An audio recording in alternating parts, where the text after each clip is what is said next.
La cosa empieza con una inquietud extraña en una carretera de México y acaba ni más ni menos que en una visita guiada por otro planeta. Es que la construcción de este relato es fascinante.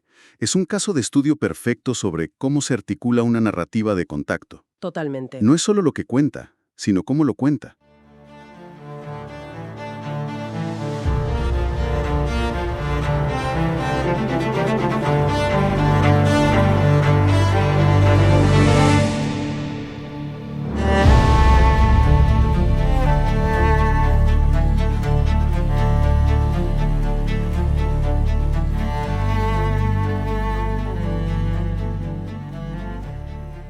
Vale, vamos a meternos de lleno en el material que tenemos hoy, que es de los que te dejan pensando un buen rato. Sí, es potente.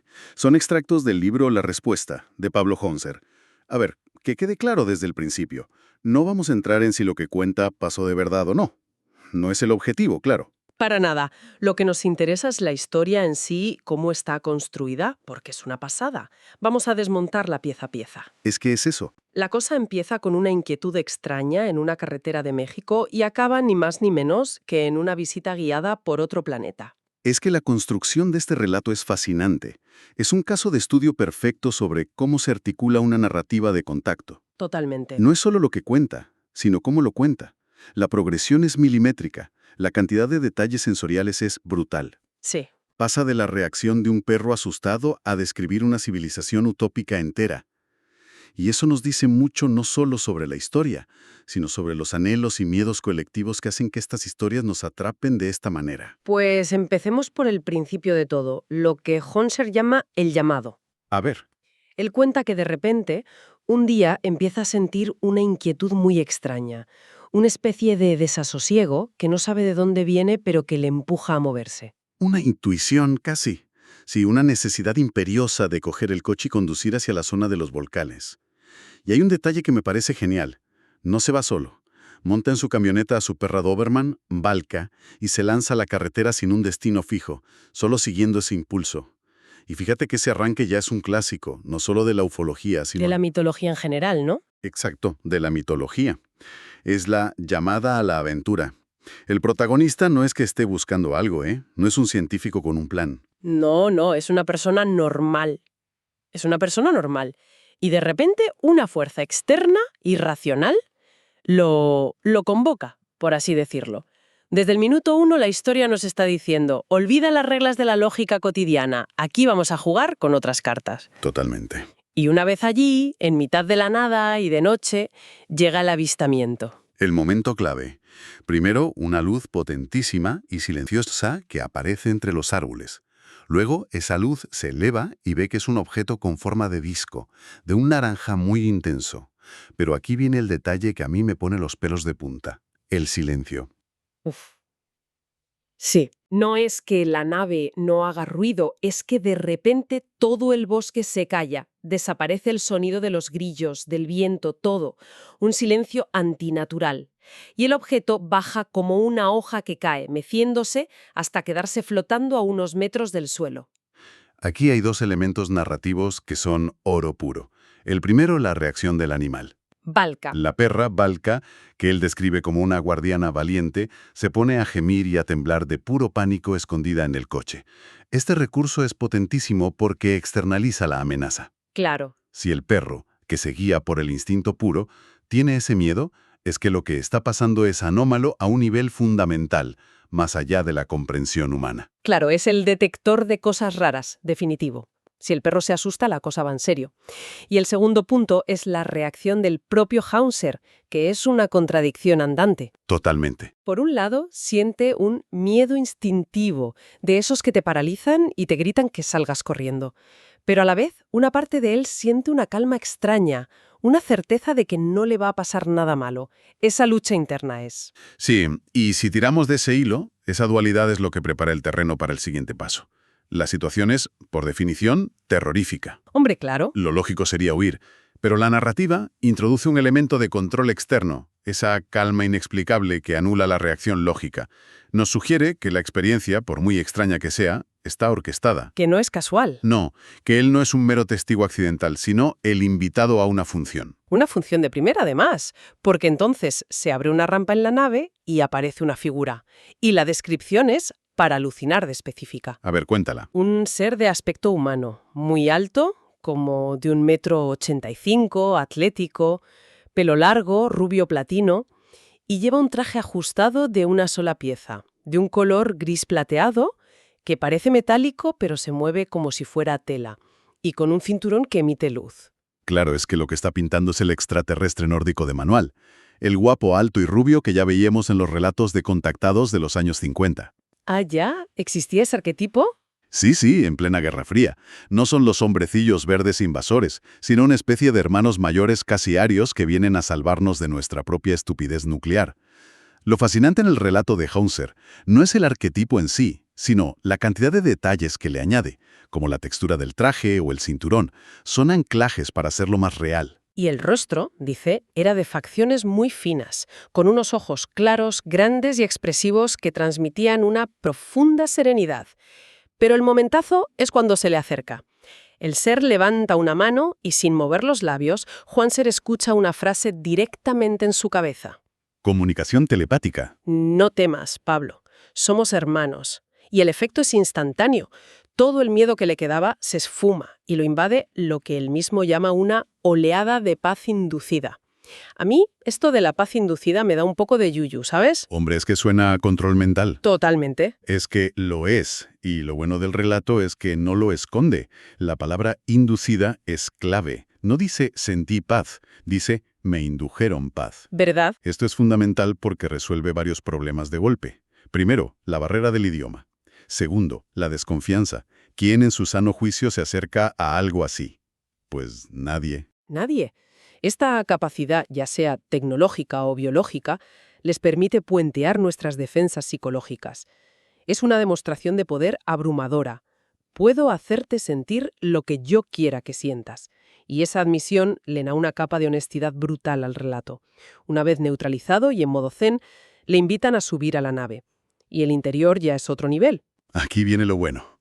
Describe un ambiente con una temperatura perfecta y donde la luz sale de las propias paredes, que son de un color blanco nácar. No hay ni una sola lámpara. Pero lo más raro es la arquitectura. No hay esquinas. ¿Cómo que no hay esquinas? Ni un solo ángulo recto. Todos son curvas suaves, orgánicas. Cuesta hasta imaginarlo. ¿Cómo te orientas en un sitio sin una sola esquina? Exacto. Y esa es la clave. Rompe con toda nuestra concepción del espacio construido. Y fíjate cómo conecta con el resto del relato. Todo encaja. El ser transmite serenidad, la nave induce paz y el diseño interior es armónico y sin aristas. Es el reverso exacto de nuestra propia ansiedad tecnológica. Claro. Pensamos en la tecnología como algo frío, lleno de cables, placas y ángulos rectos. La suya es orgánica, integrada, casi viva. Es el sueño de Silicon Valley mezclado con el ecologismo más puro. Y la cosa no acaba ahí, que es lo más fuerte. No fue cosa de una noche. Ah, ¿hubo más? Hauser cuenta que los encuentros se repitieron con regularidad. Le avisaban telepáticamente del día y la hora, a veces en descampados, otras en carreteras secundarias. Y hay una anécdota que es demencial. A ver. Cuenta que una vez, uno de estos seres se materializó de la nada en una esquina de su salón, en su casa. Pero bueno. Y le dan una explicación que es lo que hace que la narrativa sea tan sólida, ¿no? Sí. Le dicen algo así como que para ellos la materia no es un obstáculo, que pueden ajustar su frecuencia vibratoria para atravesar objetos sólidos. Y este es un truco narrativo genial. Suena muy técnico. Claro, al usar un lenguaje que suena a científico, frecuencia vibratoria, se apropia de la autoridad de la ciencia para vender una idea fantástica. No necesita ser real, solo sonar plausible dentro del universo que ha creado. Le da coherencia. De acuerdo. Pues agarrémonos que vienen curvas porque vamos a la parte más espectacular. El viaje espacial. Venga. En uno de los encuentros, le invitan a ir con ellos. Describe el despegue como una leve vibración. Nada de sentir la aceleración ni fuerzas G aplastándote contra el asiento. El viaje de ensueño. Y en cuestión de segundos, está en el espacio, viendo la curvatura de la Tierra, el planeta azul flotando en la negrura y las estrellas brillando sin el filtro de la atmósfera. tiene que ser una imagen que te cambia la vida. Absolutamente. Es el punto de inflexión de la historia. En psicología se habla del overview effect, el efecto perspectiva. ¿Qué es eso? Es el cambio cognitivo que sufren los astronautas al ver la Tierra desde fuera. De repente, las fronteras, los conflictos, todo parece absurdo. En esta narrativa, ese momento sirve para elevar la experiencia. Ya no es el encuentro de un hombre en un bosque. No, claro. Es el viaje de un representante de la humanidad. La escala se vuelve cósmica y prepara el terreno para el mensaje que está por venir. Su primera parada es una nave nodriza que describe como una ciudad flotante gigantesca y cilíndrica. Pero el plato fuerte es cuando lo llevan a su planeta de origen. Y la descripción es para enmarcarla. Esto me interesa. Lo primero que le choca es la luz. Es difusa y constante. No hay un sol visible que la proyecte, así que no se producen sombras duras. Es como estar siempre en un atardecer suave. Y el cielo es de un color entre violeta y rosa pálido. Cada detalle está escogido para contrastar con nuestro mundo. Una luz sin sol elimina el ciclo de día y noche, y con él el estrés del paso del tiempo. Claro, no tienes esa presión. Y la ausencia de sombras duras crea un entorno visualmente amable, sin contrastes agresivos. Es la construcción de un escenario onírico, de una calma perpetua. La arquitectura va en la misma línea. Aterrizan en una ciudad que parecía de cristal, con edificios altísimos, torres y cúpulas translúcidas que parecen crecer del suelo como plantas. ¿Orgánico otra vez? Sí, no hay calles, ni carreteras, ni coches. La gente se mueve en pequeños vehículos aéreos, silenciosos, o por una especie de tubos transparentes. Y todo rodeado de una vegetación increíble con plantas de colores que, según él, no existen en la Tierra, como azules metálicos, turquesas y dorados. Lo que está describiendo es una utopía visual pura y dura. Y es punto por punto una crítica implícita a nuestras ciudades. Totalmente. La arquitectura de ellos es orgánica y se integra en la naturaleza. La nuestra es de hormigón y ángulos rectos. Su transporte es silencioso y limpio. El nuestro es ruidoso y contaminante. Su ciudad es un jardín. Las nuestras son junglas de asfalto. Y claro, esa armonía exterior se refleja en su forma de vida. Le hacen un tour por su sociedad. A ver qué tal viven. Por ejemplo, la educación. Los niños no usan libros. Aprenden con proyecciones mentales y hologramas que les muestran los conceptos directamente. Para comer, tienen invernaderos hidropónicos totalmente automatizados. Le dan a probar una especie de pasta que tiene todos los nutrientes y le subrayan que ellos no matan animales. Aquí el relato salta de lo estético a lo filosófico. Es la descripción de una sociedad post-escasez. ¿Qué significa eso? Que la tecnología ha resuelto las necesidades básicas: comida, conocimiento, energía, y al eliminar la escasez, eliminas la raíz de la mayoría de los conflictos humanos. La educación inmersiva, la dieta sin violencia, todo apunta a un estado evolutivo superior, no solo tecnológico, sino ético. Absolutamente.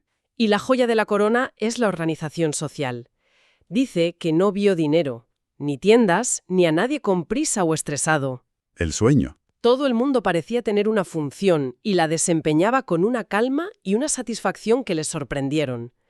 La explicación que le dan es que ellos superaron la guerra y el egoísmo hace miles de años y que lo que ve es simplemente el resultado de vivir en concordancia con las leyes universales. Y esa es la tesis final del libro, la respuesta. Lo que se presenta es el ideal de una sociedad post-conflicto. Una civilización donde la tecnología no es el objetivo, sino la herramienta para alcanzar un estado de armonía total. Con el universo. Exacto. Por eso estas historias son tan potentes. Funcionan como un espejo que nos devuelve una imagen invertida y perfecta de nuestra propia sociedad. Competitiva, desigual, autodestructiva y en guerra constante con el planeta. Suena increíble, casi perfecto. Pero también me pregunto si no sería un poco aburrido, ¿no? Quiero decir, si todo está resuelto, si no hay conflicto, ni lucha, ni retos, ¿qué hacen todo el día? ¿Cuál es el motor de su existencia? Es una pregunta buenísima y muy humana. El relato, lógicamente, se centra en la perfección del sistema, no en las complejidades de la vida interior de sus habitantes. Claro. Quizás porque su objetivo no es describir una realidad plausible en todos sus detalles, sino presentarnos un ideal, un modelo. La historia no nos cuenta si tienen artistas, si se enamoran, si tienen dilemas existenciales, porque no es relevante para su función, que es la de ser un faro, una utopía que ilumina nuestras propias carencias. Es un arco narrativo realmente asombroso. Pensar que todo arranca con un tipo con una sensación rara en una carretera de México, Con su perra. con su perra, y termina con una clase de filosofía y urbanismo en una ciudad de cristal en otro sistema solar.